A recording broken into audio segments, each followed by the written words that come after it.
All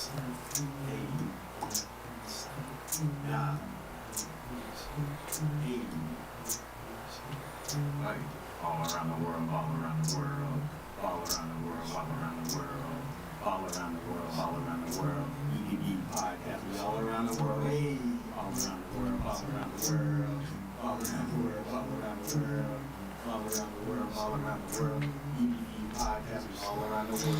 Chill, chill, chill, chill. What's happening, people? We live on all platforms. It's Eat, Pray, Ball around the world. Your bi-weekly live stream, just talking about the sport of soccer, trying to connect with people and talk about the game we love. We out here, big news today. Yo, Paul Pogba is back, yo. Paul Pogba. That kind of Pogba. We out here. Paul Pogba is back.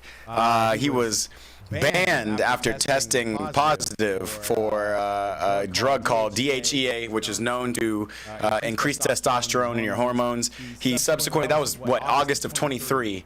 Then he admitted, he didn't admit to it. He said he did not know, he did not knowingly take it. Regardless, he was slapped with a 4-year ban, which honestly, he was 30 at the time. It would have rendered his career pretty much over to not be playing at the top level or in competitive football at all for 4 years. But we have just heard word is raining down that the anti-doping agency has now reduced 18 months. Again, he tested positive in August of 23. We're now in October of 24, which in 18 months is going to be here and gone before you know it, which means he's allowed to go back and return to play. He will be allowed to return to play for the team in January.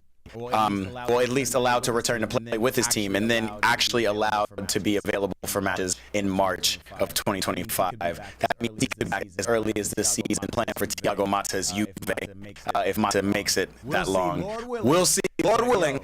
But yeah, one of my favorite players. We've had conversations on this many times about top 10 midfielders in the world. My boy Shoaib is United fan saying he loves Pogba. You know, I know a lot of United fans who say they don't love Paul Pogba, and I really don't understand it. But anyway, here nor there. Man United was a graveyard for my boy. We've done many streams on this thing, talking about the players Man United have ruined over the years. Alexis Sanchez, Cristiano Ronaldo barely made it out alive. Rom Lukaku, Memphis Depay. I mean, the list can go on and on and on. Angel Di Maria barely scraped out by the skin of his teeth. And Pogba too. He made his way to Juve, but the stink, the funk from United, and the bad juju around him was still on him enough so that he had a huge knee injury in his first year at Juve. Tried to get back, clearly was taking some supplements, trying to get back healthy, had no idea, and took something that was illegal that led to his ban. It looked like it was over for my boy, but I am happy to say that the man is back. I really hope that he's been training, he makes his way back cleanly and easily, because I'd love to see it. We love Pogba, that's what I'm talking about. Cypress Skull, he's back in the chat, my boy. We're back on YouTube. Appreciate you for coming back, Cypress Skull. We're out here. Yeah, we're talking about Paul Pogba, the biggest news of the day, in my opinion. The man is back, and we're excited about it. Let's move on. We're going to switch it up. I'm going to talk about the best thing. I always do the best of the week, right?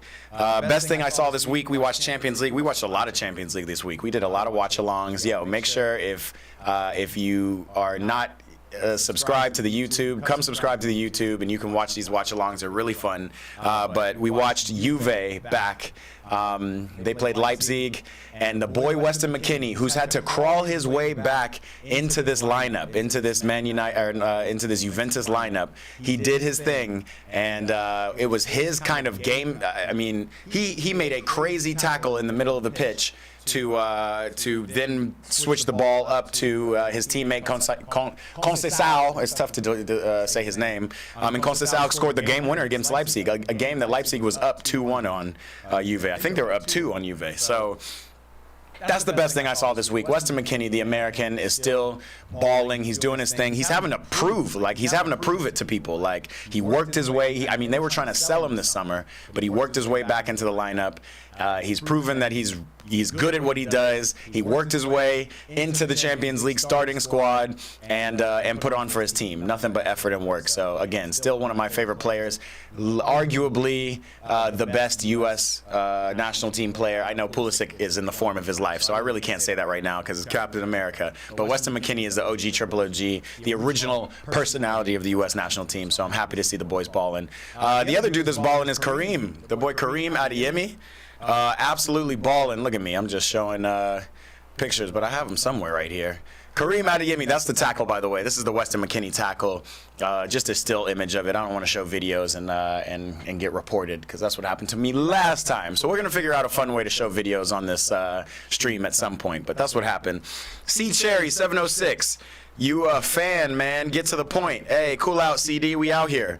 Cypress goes back. Shaway's, we here. Hey, man, we on the stream, man. Just get excited. Paul Pogba's back. Everything is good. Kareem Adeyemi scored a hat trick. That's all I have to say about that. Nothing serious. Dortmund smashed Celtics 7-0. That's like 1A in the best things I've seen. Number one is Weston McKennie doing his thing, working his way back to Juve. Adeyemi, young Nigerian boy playing in Dortmund, also doing his thing. Scored a hat trick. Hurt like a thigh. Had a thigh contusion. Had to come off, but hopefully it's not nothing crazy. But again, those are the two best things I've seen this week. I want to talk about the actual list, the 2025 host cities for the FIFA Club World Cup. But before I do that, I got to call out that Inter Miami has been tentatively announced as the last team, the MLS team to enter the Club World Cup. Again, the Club World Cup is going to be a almost World Cup style tournament for the first time next year in the United States. In 2025. Again, we're going to go over the World Cup city or the Club World Cup cities soon. But yeah, the World Cup of all the best clubs around the world. It includes, I think it was the last 6 Champions League winners out of UEFA. It includes the recent winners from each of the other regions, CAF, CONMEBOL, CONCACAF, all of that. However, MLS has only had one team ever in life win the CONCACAF Champions League. Every other year, it's a Mexican team, pretty much. So that was Seattle. I think they did it in 2021, 2022. So they're in on the Club World Cup, absolutely. But because the United States is hosting, they are allowed one more club to be. Now, in my opinion, the 2 top clubs in the MLS are the Columbus Crew, and I'm talking about eye test. Like, we already know. We know what we know, right? We know that Miami won the Supporters' Shield, but which the Supporters' Shield is the trophy you get for having the best record in the MLS. So technically, Inter Miami is the best team in the MLS because they have the best record, right? So we know that. That being said, I think from an eye test, there is no team better in the MLS right now than the Columbus Crew. They are scary good. You've heard me talk about them before. They press high, they work the ball, and they got 2 absolute goal scorers in Cucho and Diego Rossi. The next best team, again, eye test, in my opinion, I'm a fanboy, but you already know, it's LAFC. Los Angeles FC, Denny Bouanga, Olivier Giroud, Christian Oliveira. The list goes on. We got ballers. We got Carlos Vela coming back just in time for playoffs. We're going to see if he's going to be in form or not. Really interested to see if Carlos Vela even makes it to play the last game of the season. I hope he does, because to drop him right in playoffs in the middle of the season, maybe not. Maybe not the best. But anyway, that neither here nor there.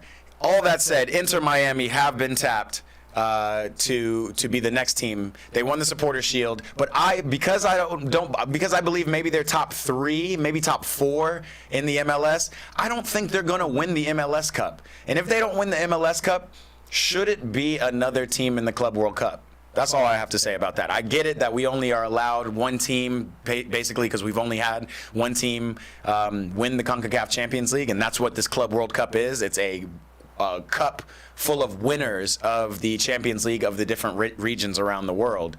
But since we're the host nation, obviously we get one more team. So which would be better? To put one of our absolute best teams in the tournament, which would be the team that wins the MLS Cup. Now, I'm not even saying like LAFC needs to go, Denis Bouanga, Olivier Giroud, all those guys need to be there. I'm not saying that absolutely Columbus Crew, because of what they've done in the past, need to be there. But I'm just saying it's interesting that this news is coming out and we haven't even gotten to the MLS finals. Now, they did say that they're going to wait until, we're going to wait until we see what happens, or they're going to wait for a month. But even in a month, I don't think the MLS Cup will be over. So I don't know what they're waiting for exactly. But in my opinion, I think it should be the winner of the most recent MLS Cup, which I'm hoping LAFC can take it home, baby. We're going to see. I'm really interested to see what Miami do in the playoffs. I've talked to many people. A lot of people think Miami's the real deal. Talking about maybe they'll be leaky in the back, but their offense is undeniable, which is absolutely facts. They'll score they'll score a bunch of goals, but can they? When the going gets tough, there's two legs in every round leading up to the final. Are they going to be able to win out? Is Messi's team now? The other side of this is like Messi can't possibly miss the Club World Cup. This is an opportunity for more eyeballs. Messi playing in this big competition coming next summer. So I completely get it, politics-wise. Just as an LAFC fan and as a admirer of the Columbus Crew, every time they've smacked us up 3 times this year, I'd rather see the best MLS team absolutely get to compete in this competition. So we're going to see. Bruce is in the building, all the way from Germany. Hey, what's happening? Abishik, Chelsea wins the league. My dog. We do need to talk about Chelsea. That wasn't even on my docket today, but we definitely going to talk about it. Abishik also says, no one gives a fuck about MLS. Bruh, I'm telling you, MLS has the most exciting goals in any league in the world. I'm not just saying that because I'm American. I'm not just saying that because I'm piping it up. There is actually good. I honestly, listen, Bruno's going to hate me when I say this, but I prefer watching MLS games to watching Bundesliga games. I'm just saying, we watched the 2 best teams in Bundesliga, Leverkusen and Bayern Munich, face off last weekend. That game was an absolute snoozer. I was asleep by the 20th minute. I'm just saying, Bruce, I don't mean any disrespect. I'm trying to learn a little bit more about the Bundesliga and warm up to it. We also have a bet, me and Bruce. We have a bet that if a Bundesliga team wins the Champions League this year, I'm shaving everything. I'm shaving my head and my beard. Bruce, I've added to it. It's not just my beard. I'm gonna shave it all. I'm just gonna go bald face. Bruce says Messi aged much worse than Ronaldo. That's my boy. That's why he's a baller and he's my German ambassador, because we think alike. Listen, it is what it is. But no, Messi's actually balling for the MLS. He's really doing his thing. 7-1 Dortmund. Yeah. We talked about it. He says he hates me for that opinion. So that's just my opinion. MLS, bro. Abishek, bro, something to watch. Just keep looking out, bro. It might be something interesting. Let's talk about Chelsea, though, since you're here, and clearly you must be a blue, because absolutely, positively, that Chelsea midweek game is only another step in exciting me. For the future of the season. I mean, our B team is running past dudes. I know it's obviously the Europa Conference League. It's nothing crazy, but Bert, what more could you want? We got Mykhailo Mudryk even like playing well. We got Chris Nkunku, who's always getting a goal. It doesn't matter what, where, who, when, why. He's blowing that balloon. I saw a stat the other day. Chris Nkunku has more goals than Manchester United officially after this game. Also, Man United, listen, I wasn't supposed to talk about Man United today either. That's not on my list, but, dog. Are y'all ready to get Ten Hag out yet? That's all I have to say about that. I know my boy Shawayz is in here. I do not know what Man United can do at this point. It really looks like They just really look like they're in shambles. I started this program talking about Paul Pogba and talking about how Man United has been a graveyard for players and coaches alike. I haven't seen Solskjaer since, right? But I'm telling you, and it might not even be Eric Ten Hag, bro. It's like there's just an aura. There's just a bad aura, the ghost of Alex Ferguson floating around Man United, and it's just creating a funk, and it's just leaving its stench on it. But honestly and truly, they probably need to switch their coach at this point. The manager should have been sacked after the FA Cup on some thanks for the memories, thanks for the trophy, but we move on. A lot of people I've talked to have said, like, what will sacking another manager do, and who would we bring in? I mean, there was tips that they would bring Southgate in, which is wild too. I absolutely, if I were them, not bring Gareth Southgate in after the scrutiny he got. Actually winning and getting two Euro finals with England, bringing him to Man United would be suicide for them. I don't know why they would do that. So yeah, I don't know about that one. But otherwise, we could see they could bring in some. There's so many managers they could bring in Man United. So I don't know what they're gonna do. I kind of tailed off because I was talking about Chelsea and all that to say Chris Nkunku has more goals than the entirety of Man United's team. Bruce said they have to sack ETH. YE said, "What's up, bro? What's happening, bro? We out here talking a little footy."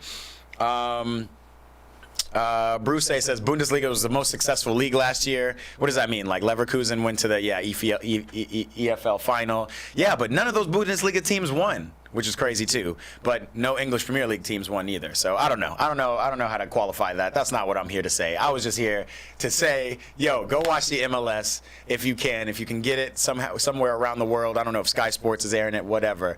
MLS is here to stay. They got some exciting games, and we here. All right. MLS, speaking of MLS, well, this is not MLS. This is the Club World Cup. I'm going to go back to the Club World Cup, really, for just a second. Let me see. Club World Cup cities. I do have it right here, but I want to show you the cities because what's an easy way to do this? I want to show you the stadiums.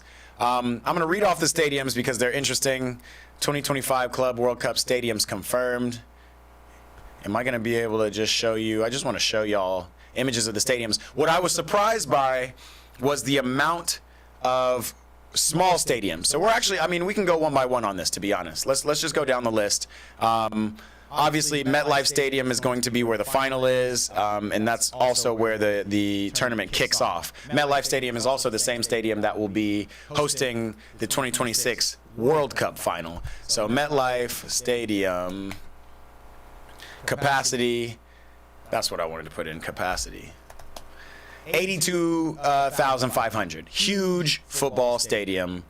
Let me see. Open this in a new tab for the folk to see and hear at large. Why are these images so small? This is what MetLife Stadium. This is like a little blurry picture of what MetLife Stadium looks like. Big old stadium. That's gonna be good. The next stadium is Mercedes-Benz Atlanta. Listen, we're gonna do it. I'm gonna do it right here in live time. Mercedes-Benz capacity is 71,000 people. Also a huge stadium. And look, we on Google with it. And we already know what this stadium is about. It's huge. Let me do Mercedes-Benz Stadium soccer so y'all can see. I've never been to this stadium, by the way, even though obviously Atlanta is my hometown. I've never been to the Mercedes Stadium. No. Open image. Look at this. Trying to open images. We just want to make it bigger. But I mean, that honestly should host the final if it were me. Like that just looks like an amazing stadium. It's huge. But yeah, that's gonna be the Mercedes-Benz Stadium. Damn, that looks so lit. That's the top angle view. All right, so two big football like American football stadiums, right? Hey, Bruce says that he's watching MLS. Power to you, bro. And I'm gonna keep watching Bundesliga. I'm with you. All right, after that, you got the Bank of America Stadium in Charlotte. Listen, we're doing this in real time. Capacity. What do we got? That's another big one, 74,000. So we got some big ones. But honestly, the point of this whole thing was I was trying to show you the small stadiums that are also participating in the Club World Cup. So we see this one. This is the Bank of America Stadium, the Carolina Panthers Stadium. Big boy. What else we got? We got the TQL Stadium in Cincinnati. Another big one. TQL Stadium capacity. Oh, no, this is the first small one we got. TQL Stadium is the actual FC Cincinnati's stadium. 26,000. It's one of the largest soccer-specific stadiums in the world, in the United States. To give reference, the LAFC stadium is 22,000. Actually, that looks like a good stadium. So yeah, we have a couple of like 22,000 seaters, which kind of makes sense. I mean, I imagine a lot of people would want to. I was going to say commute, would want to fly out to travel to America to come and see these games. But I am curious about some of these a lot smaller stadiums and who they will host. Again, I'm going to go through the stadiums because we're halfway through. We got Rose Bowl Stadium. That's huge. Rose Bowl Stadium seats like 1,000 capacity. 100,000. I said 1,000. Yeah, Rose Bowl Stadium is about 90,000 capacity. I think it actually has the potential of getting even bigger. Huge stadium. That's going to be the only one in Los Angeles and the only one in California, right? We got Hard Rock Stadium in Miami. We already saw that. That was the host of the Copa America final, so that's a big stadium. Capacity is 65,326, Hard Rock Stadium. That's a good one. We got Godey's Park in Nashville. That's the Nashville Nashville FC Stadium, GEODIS Park capacity. Their capacity is 30,000. We got Camping World Stadium, which is probably, I hate that stadium. I absolutely hate Orlando, Florida. Camping World capacity is 60,000 people. It's just a big, you know, Orlando is just a big swamp town. I'm sorry for anybody out there in Orlando. I'm sorry I'm dissing your town right now, but that's just it. Bruno, how long am I streaming today? I'm actually going to be done in a second. I'm just talking. This is just Ball Around the World. We're just going over some things. After I talk about these stadiums, we're going to briefly talk about games to watch this weekend and if we're going to go live for any watch parties. And then we out of here, man. This is just a Friday. Get your morning started or your afternoon. Paul Pogba's back, so all is good with the life. You know what I mean? What's my opinion on the 2022 World Cup robbery? Interesting. You're gonna have to. That's a really interesting take, bro. What robbery are you talking about? I thought the 2022 World Cup was amazing. Are you talking about Qatar getting the World Cup? Or are you talking about Argentina and their referee helping? Whatever you're talking about, let me know. So yeah, we got Camping World in Orlando. We got 2 Orlando stadiums. I don't know why we would want that many people in Orlando. Maybe for Disneyland. Maybe there's some kind of promotion going on. But they also have the Inter and Co Stadium, which is capacity. Inter and Co Stadium capacity. How much is it? 25,500. Still pretty big stadium, but again, small as it relates to these big venues. Yeah, so two stadiums in Orlando. Lincoln Financial Field in Philadelphia, we already know that's a big football field. Their capacity is 67,000. That's where the Philly Eagles play. Lumen Field in Seattle, big field. Hold on, Lumen. What is Lumen's capacity?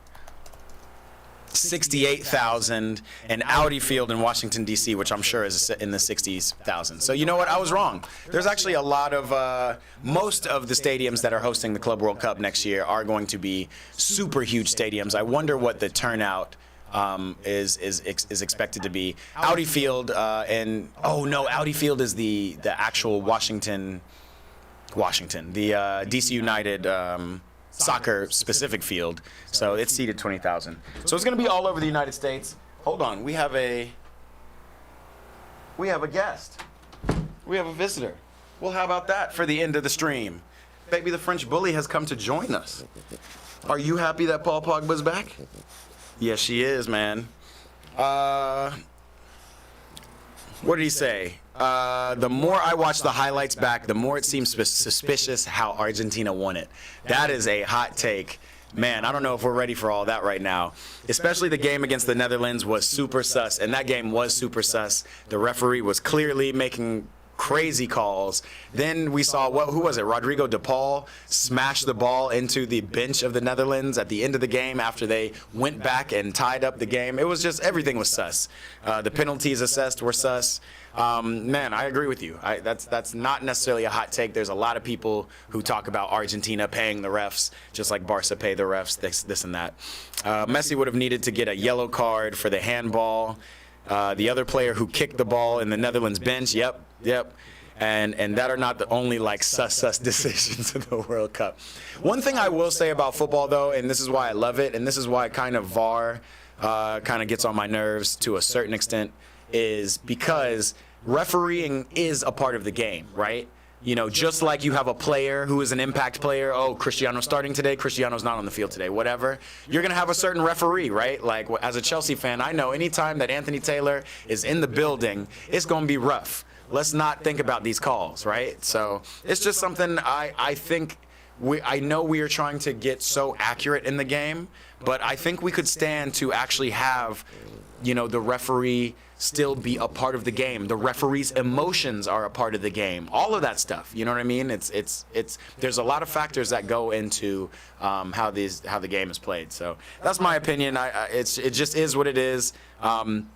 It's funny that you say that also, Bruce, because you think about you know, the fact that you can always go back to the board of arbitrators and appeal a decision like that. Bruno Fernandes, you guys remember that Bruno Fernandes tackle that he had this weekend? Hey, puppy, come on, you're moving my fingers. Bruno Fernandes tackle. Hey, stop. She won't let me type, this dog. She's a needy one. She's a needy one. She's like, there's no soccer games I want to watch on today, so.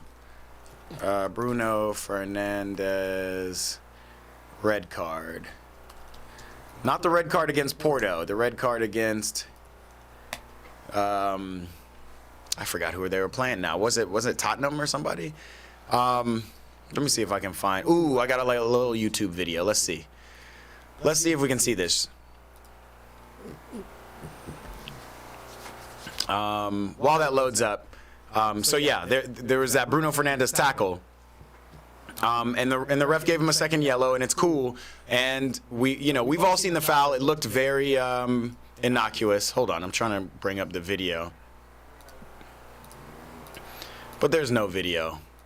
But it was an innocuous challenge, man. It was literally like, you know, he reached to get a tackle in, and then his leg went up. He didn't hit anybody with his cleats. It wasn't necessarily that dangerous. He was just trying to put his foot in and get the foul. He was given a red card, but subsequently that red card was repealed, right? So all that to say is refereeing is a part of the game, and this stuff can be repealed at any time. So that's what I want to see more of. Like, it's okay if you make a mistake. Offside there should be nothing, right? Offside and goal line, maybe those can be you know, higher judged and go to replay booths and whatnot. But man, like the way a ref interprets a foul that he just sees, like it should be able to play on. That's my story on that. The penalty from Argentina in the final shouldn't have counted because the Argentina bench was already on the field. Listen, Bruce, I feel you. But we can't cry over spilled milk. We're almost 2 years away from that World Cup. It is time to get ready for the 2026 World Cup. And maybe we see Paul Pogba back in the national team playing his best football and actually able to pick out some of these young guns like Barcola, Mbappe, Dembele, and all that speed that they have up front. That would be something exciting to see, especially now that Griezmann is, and Thuram and Kolo Muani. No disrespect to any of them. Would love to see that. Would love to see him come in and mentor Warren Zaire-Emery. There's so many things that could go right now that Paul Pogba is back playing football, man. I'm so excited. Super happy about that. All right, last thing I want to talk about are games to look forward to this week, which are two that I've thought of in my opinion. Real Madrid take on Villarreal. Villarreal's 4th in the league. Real Madrid is currently 3rd. Real Madrid need the points. Mbappe's back. Real Madrid wanting to bounce back from a very disappointing loss in the Champions League that they took midweek. So I think that's a good game. That'll be on at 12 p.m. my time on the West Coast on Saturday. I am not going to be streaming that live, unfortunately, but we will tap in. We also got international break next week. Don't forget about that. We're going to get a chance to see a new look United States side under Pochettino. We'll talk more about that on Monday, though. The other game is Man United versus Aston Villa. That is a must-see TV. I think I'm going to stream that live. It's going to be 6 a.m. my time, 6 a.m. Pacific on Sunday. Come tap in for that. That's going to be so fun. Yes, Bruce, my dog, she is the sweetest. She just likes to kick it, cuddle, watch soccer, and snore, right? You going to look at the camera? Or you going to big chill? You chilling? Anyway, my people, my ballers, I appreciate y'all. Happy Friday to you. Hopefully you got some energy going into the weekend. It's October. It's the first weekend in October. Hopefully y'all are feeling great. I appreciate y'all for tapping in. Make sure, if you haven't already, to subscribe to my YouTube, youtube.com/@EatPrayBall. You'll never miss a thing. That's where most of my content is posted, as well as on Instagram, Eat Pray Ball, TikTok, Eat Pray Ball. We're all here. You can see all my details in the bottom of this video, as a matter of fact. As always, I appreciate this baller community. Let's keep growing together and connecting with each other through the sport of soccer, as my German ambassador is here, right here with me. Germany against Bosnia, a very difficult game for you personally. Are you Bosnian? Do you have some heritage like that? That'd be an interesting one. Yeah, we have some international games, but I'm not going to talk about that today, Bruce. Tap in Monday. Again, Ball Around the World is bi-weekly. That is bi-weekly, right? Alexa, what's the word for twice a week?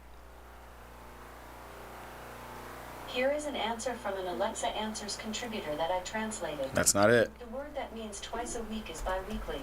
Oh. See, twice a week is bi-weekly. But bi-weekly can also mean every other week.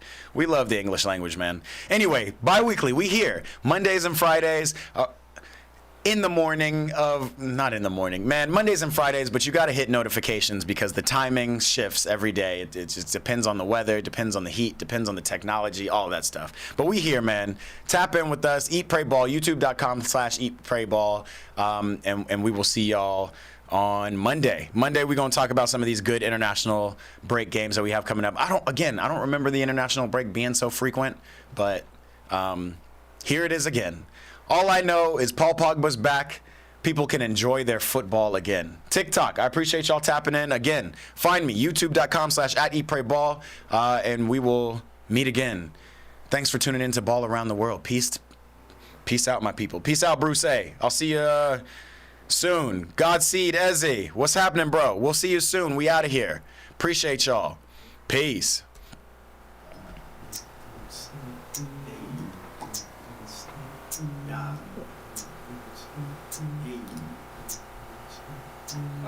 Ball around the world, ball around the world, ball around the world, ball around the world, ball around the world, ball.